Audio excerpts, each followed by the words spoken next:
Yo, what's up tol? Isang mapagpalang araw sa inyong lahat mga tol, no? Patuloy pa rin tayo tol sa paglalakbay. Tinahanap pa rin yung kasama natin. Nabalitaan po pala natin tol na si Marvin ay nahuli. Pero hindi ko pa nakita yung video mga tol. Nakita ko lang sa share ng iba nating taga-suporta. At si EG at si Remark din ay nakita na. Kaya salamat sa Diyos at si Brad Remark. Pero ang problema natin ngayon ay si Marvin ay nahuli. Si Julio, hindi ko pa nakita yung video niya. Buhat ng napakahina talaga ng signal mga tol. Hindi ko rin sila nakontak. Kaya patuloy lang tayo sa paglalakbay tol. At una sa lahat mga tol, no? Maraming salamat sa walang sawang suporta at sa walang sawang pagdarasal at sa mga pag-share nyo po ng video namin. At shout out rin po pala kay Ate Che at Tita Hilma, Mama Rusi at kay Lynn at sa lahat-lahat ng nagmamahal sa amin. Maraming salamat. Tapos puso ko talaga ako nagpapasalamat mga tol. Kaya sana tol, ipapanalangin nyo po kaming lahat na ligtas kami at walang mangyaring masama at matagpuan rin natin sana si Marvin. Dahil sa pagkakaalam ko mga tol, yung commander na humuli sa kanya kakaiba. Kaya hindi ko pa man yun nakita mga tol. So, sana makita natin si Marvin para mahiligtas natin. Kaya alala po ako mga tol. Hindi po talaga ako kagabi, hindi ako nakapahinga. Ayun lang po ako nagpahinga mga tol dahil sobrang lakas din ng ulan kagabi. Kaya iniisip ko talaga tol na ano kaya yung mangyayari kay Marvin kung madadala yun sa kanya mag-ina. Kaya sisikapin natin tol na mahanap sila EG at si Remark at si Julio. Nang sa ganun ay sama-sama kami at para mahanap rin namin si Marvin. Sa ngayon tol, hindi pa natin alam kung sino yung humahawak sa cellphone na ni Marvin, kasi hindi ko nga nakita yung video nila. Nakita ko lang yung na pinasa sa akin yung link. Kaya sige tayo tol at sana panalangin niyo ako mahanap ko sila at pag-share na rin po pala ng video nito mga tol, no? Sa kasamahan natin nang sa ganun ay makakuha po sila ng impormasyon kung nasan man tayo ngayon at malaman rin nila baka dito rin sila dumaan. Kaya kagabi mga tol, may mga nakita tayo na mga dumaan, sobrang dami. Kaya iniiwasan ko talaga na yung mga kalaban mga tol dahil mahirap pag nahuli ka. Kaya sobrang alala ko rin kay Marvin sa sa nakita ko na pinasa nyo po. Kaya maraming salamat po pala sa mga nagpasa ng link ni Remark pasa sa akin. Maraming salamat talaga tol. Tapos puso talaga ako nagpapasalamat sa inyo. Kung hindi dahil sa inyo, hindi po namin alam kung nasan kami ngayon. Kaya samahan niyo po ako tol sa ating exploration. Sana ay kababa kaming ligtas lahat. Dito natin nyo yun na rin po pala.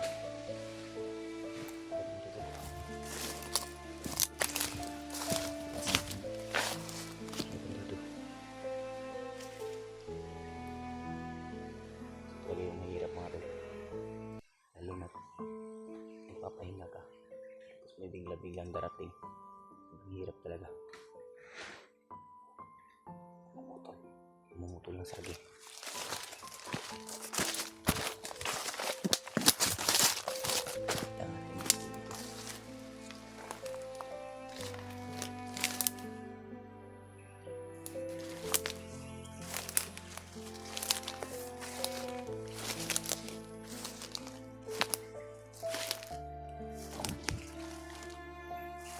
Tayo dulu.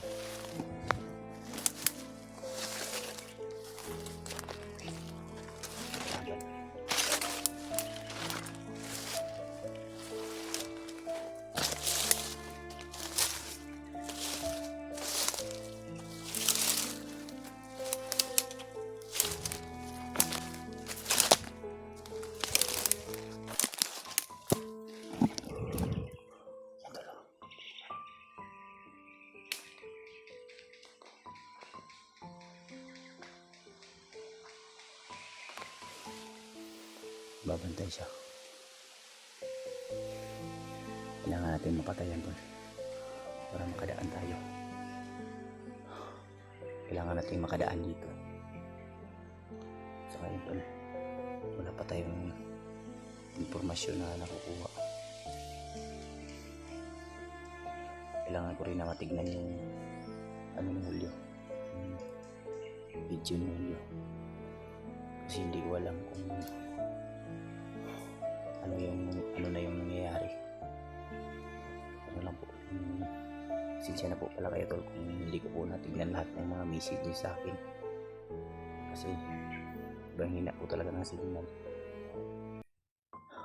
Sa sobrang init din yung cellphone ko ay nag-overheat.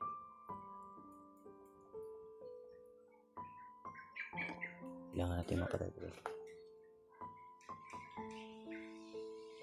May tinawag siya.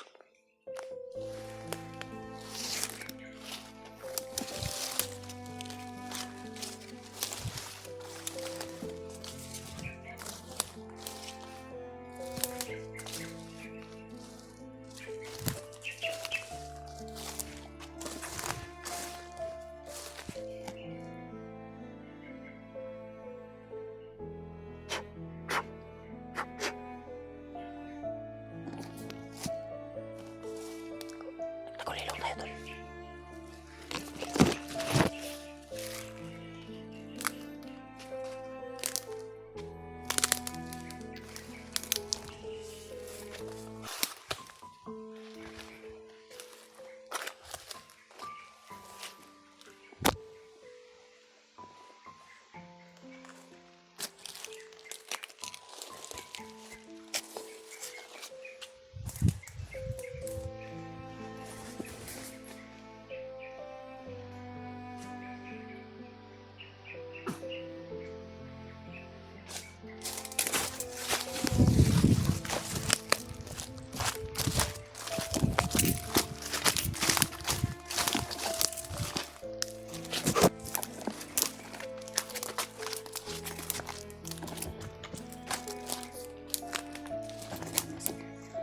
Parang may kalaban dun sa unahan.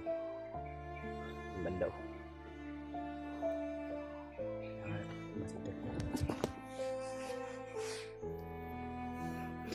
Yung banda mga tulo. Kalaban yun. Kaya iiwasan natin yung sobrang daming kalaban. Pero pag tingin natin tol kung kaunti lang, pwede natin patayin. Kaya silent kill lang talaga yung gagamitin natin. Kasi nga kailangan natin na makapasok sa area na to. Alam ko tol, dito din nila yung pamilya ni Marvin, nararamdaman ko talaga tol. Kaya tamang masid lang tayo. At alam ko rin na dito yung mga kasama natin, kaya nga pinapakiramdaman ko yung paligid. Baka may marinig tayo na putukan. Puntahan natin agad kung mayroon man.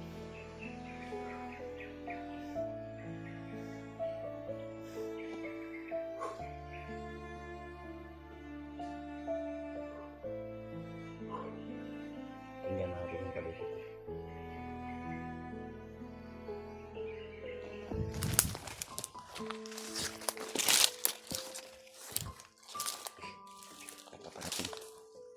Paparating to.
Masin muna tayo mga tol. Kasi hindi natin alam kung kaya ito baka delikado to.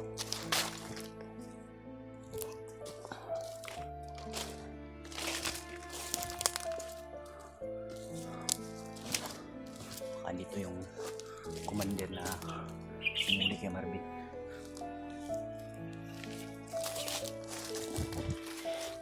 Kailangan natin na mag-ingat.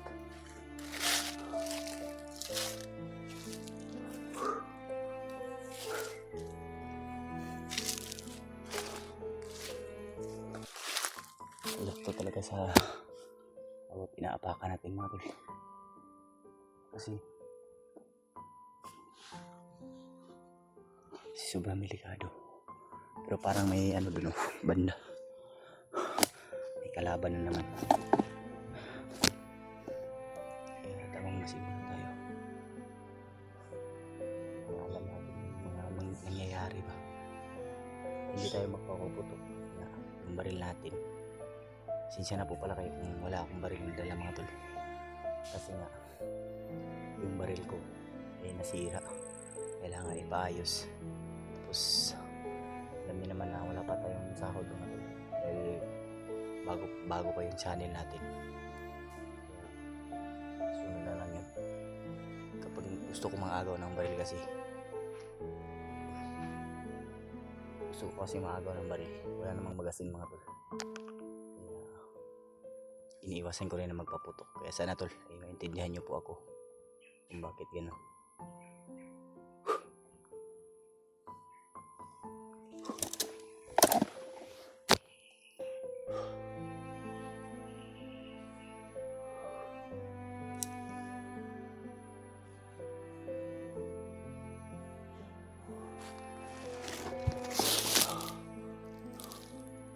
Tamang masin muna tayo.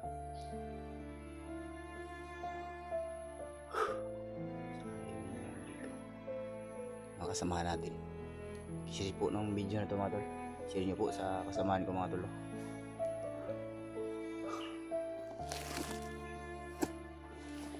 Ano natin to, tatahakin natin to para may ano ng baril.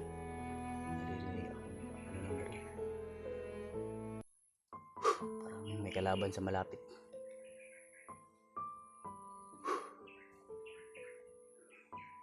Kailangan talaga natin mag-ingat. Kasi baka nasa paligid lang natin sila.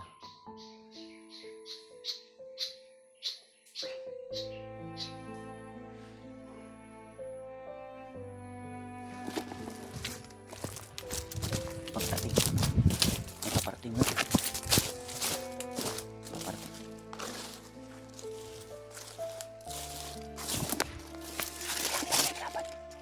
Kalaban naman natin. Dito pa sa likod madami sila. Yun o.